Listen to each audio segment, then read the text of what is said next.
Okay, it's time for me to tell you a story. I said I would talk a little bit about shareholders, and we're going to think about shareholders and the different roles and relationships that people have with traditional companies.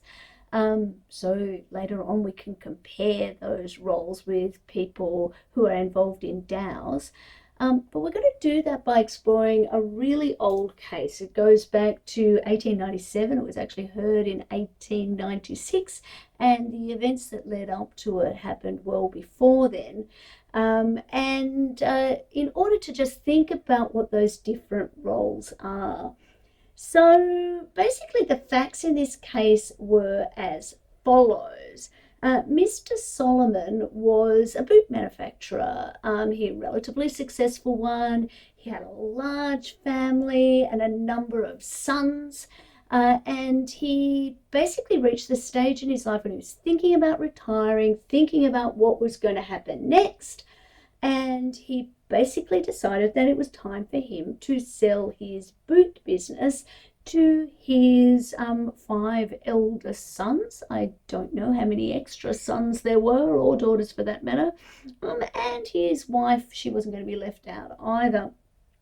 And when I say sell it to them, I'm being really broad there. The plan was for him to bring his children on board to start working in the business and getting involved in the business so eventually he could retire.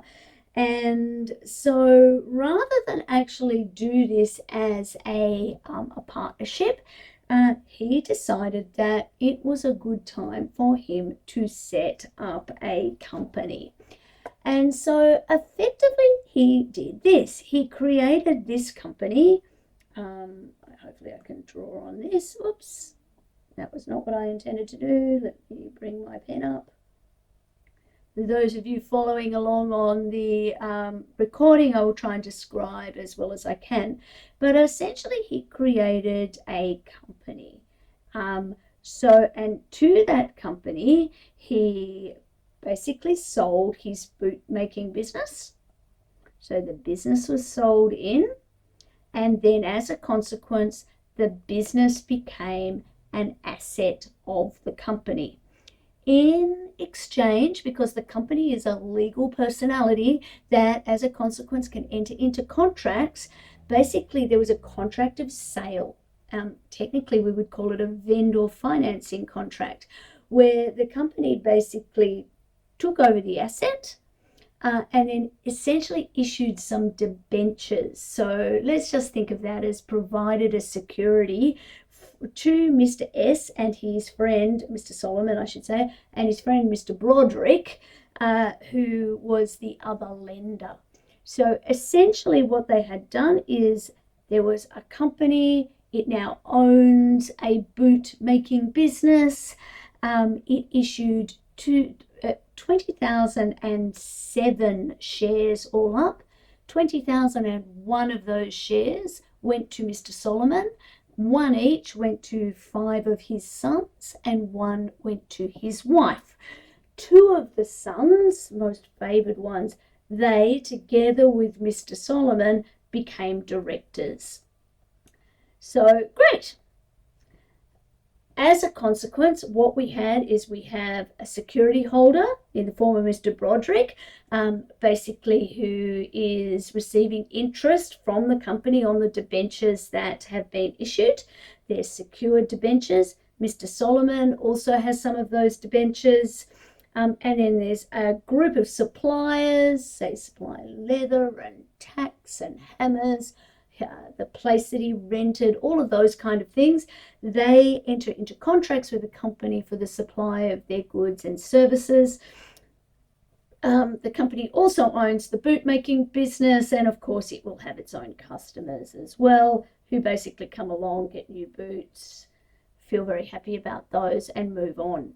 Anyway, long story short, there was a rapid decline in the business after this sale went ahead. There were a range of strikes that made it difficult to get supplies. There were a range of issues that went wrong, and so even though at the early 1990s, when he sold his business into the company, by the end of the 1990s, basically, we are looking at a failed business that in fact, was not able to cover its debts.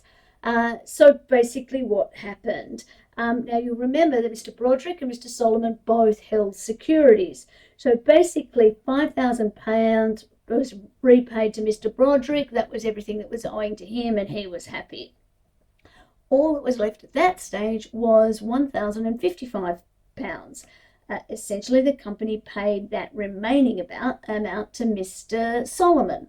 But then our poor old suppliers here, they were basically left without anything anymore. So they were, not unsurprisingly, quite angry. Essentially, they're saying, why is it that this man who owned the company was essentially, he had almost every share in the company. Out of the 20,007 shares on issued, he owned 20,001 of them.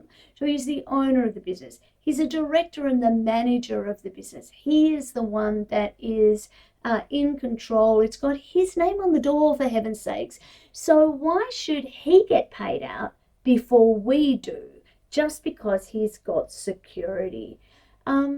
Now, look, there's a lot that was going on there. It was a really interesting case on a number of levels. I often wonder the extent to which this is a case that was, started in anti-Semitism.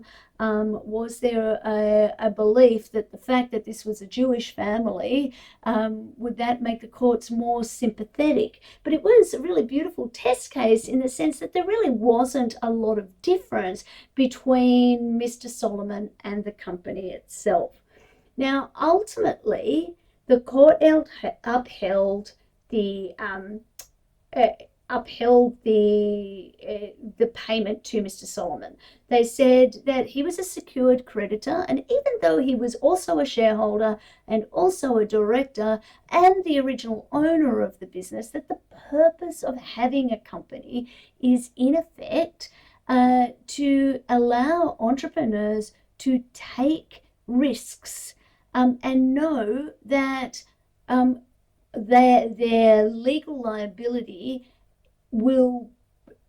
is limited to their investment in the company, and to the extent that they have other roles with the company, including as secured creditors, that they're treated separately from the company. And we call this the corporate veil. Now, veil, I think veil's a very old-fashioned term. I draw it as a curtain because I think of it as being a curtain. And think of it this way, that on one side of the window, behind the curtain, we've got the assets of the company, the money that it holds, the contracts that it's entered into, and the individuals are separate. So whether in any role that they have, they are not the company. They are owners of the shares, they are members of the board, they are suppliers, they are creditors, they are employees, they are parties to contract. But there is a separation, the corporate veil, between the company and its assets and anything else. What I previously, in a different video, I think of the Ziploc bag, which I think is the language that a judge would have used if we were talking about what a company is in 2023. I think the veil is just a little bit old-fashioned, but let's explain it. So there are many cases about lifting the veil, the circumstances in which the veil will be pierced, and that creditors will be able to go behind the veil. But as a general rule, the veil is there. And it's interesting you use that language. Similarly with me, with a weak Ziploc bag, a veil, a curtain. It's not a brick wall. It's not an iron curtain. It is not a lead vault.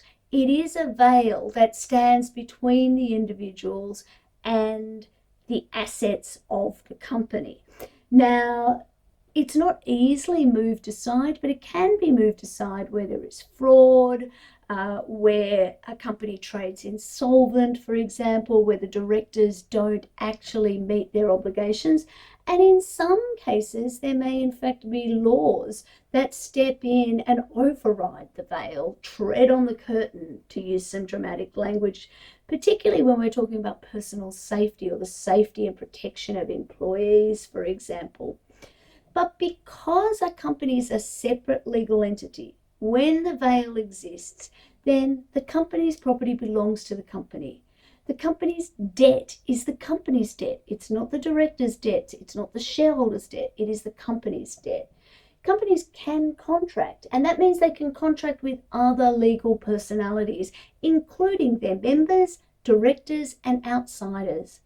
And companies can commit torts and commit crimes. Now, it's very difficult to put a company behind bars, clearly, but it can be fined.